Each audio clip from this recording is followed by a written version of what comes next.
Well, moving on now, and data has become one of the most powerful tools in the world of business and the current digital realm. So, are businesses harnessing data the right way? To answer this question, let's bring in Aidan Fitzpatrick, CEO and founder of Reincubate. Hi, Aidan. Howdy, Holly. How you doing? Thank you for joining us. Now, can you talk to us a little bit about your work and what Reincubate does? Yeah, absolutely. So we help people get the most from their Apple devices, get access to their data, and help to see exactly how it's being used and what is being stored there. Amazing. So, I mean, across the globe, there is a rise in disinformation and factionalised behaviour. Can you just touch on us a little bit about what role technology has in exactly driving this? Yeah, for sure. I mean, a lot of this is driven by social media. Yes. It turns out that people have a lot to say, and an awful lot of it is really quite boring, Holly. So Exactly. I agree with you there. the question becomes, why not show interesting stuff that people engage with? Why not cut the boring stuff out? And that is good for platforms like Facebook. And you could be forgiven for thinking that that was good for users.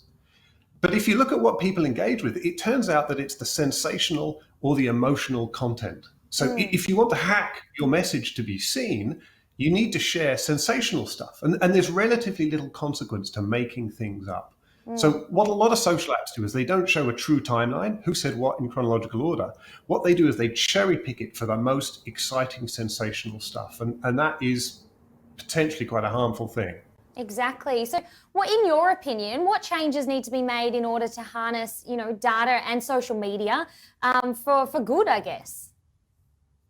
Well, it's a really difficult question to answer because people do like to engage with this stuff. You've heard about doom scrolling, right? Doom scrolling isn't an accident. You're on your phone and it just seems It's everything down the seems rabbit so hole, compelling. isn't it? Down the rabbit hole you go. Absolutely. That happens to everyone. Absolutely. So the question becomes, is the answer social products less enjoyable and less compelling for users?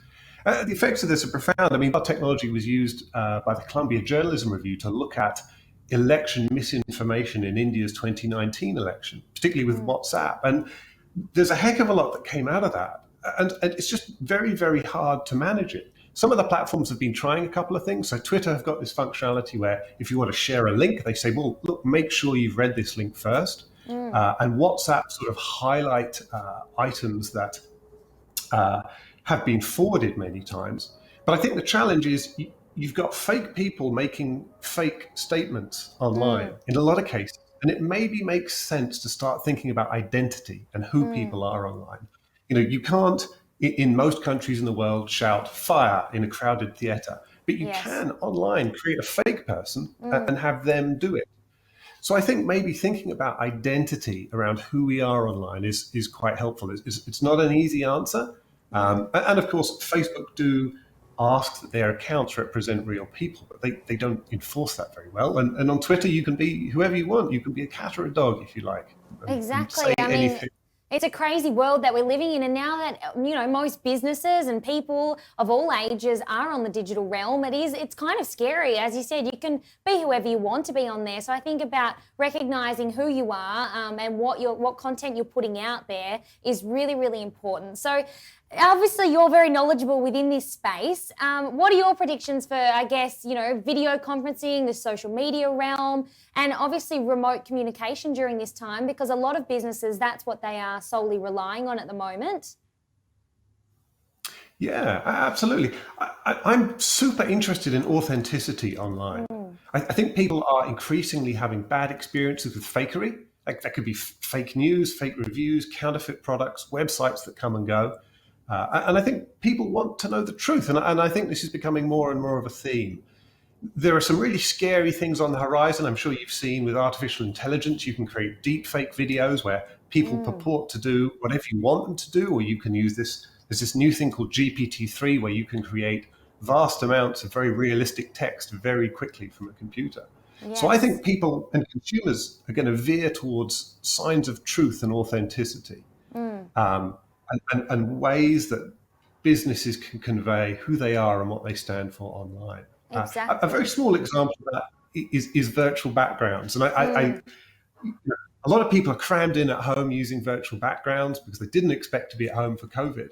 And I think they seem quite innocuous, but I worry that they are sort of an acceptance of fakery online and being able to control your image in a way that is maybe unhelpful. And I sense in future we're going to maybe move away from that sort of technology and find other ways that involve less fakery to kind of show who you are. Exactly. Oh, I love your work, and I wish we could keep chatting to you. I could actually keep chatting to you for hours to come. This really interests me, this topic, and you're very knowledgeable about it. But we do have to wrap things up. Where can we find you, lastly, before we go? Yeah, no worries. The website is reincubate.com, and I'm on Twitter as AFIT, AFIT.